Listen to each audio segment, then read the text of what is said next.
Очень важный вопрос, точнее.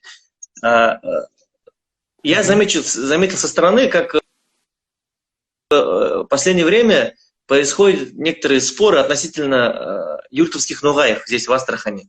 То есть татарская общественность начала поднимать шум, говорить, что как это так, юрт нугайлар – это наши татары. А у местных нугаев начала просыпаться национальная самоидентичность. Они говорят, мы не татары. Да, нам ставили печать, нам поставили печать или название в паспорте, что мы татары, но мы нугаи. Вот.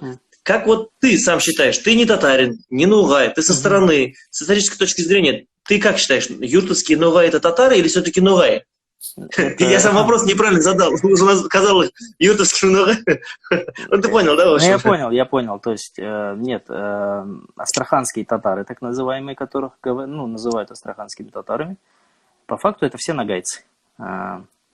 Нравится это кому-то, опять же, или нет, это исторический факт, что на территории Астраханской области именно татары, в том понимании, которое мы знаем, то есть татары Поволжья, Мещари или казанские татары, они пришли сюда вместе с русской администрацией, это примерно в 17 веке.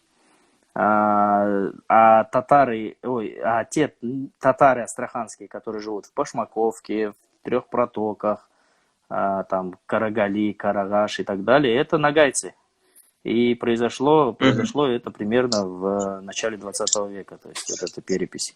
И, это нравится, не нравится, это отдельная тема для разговора. Я думаю, немножко это не в тему нашей беседы, потому что это тема истории другого народа все-таки. Поэтому.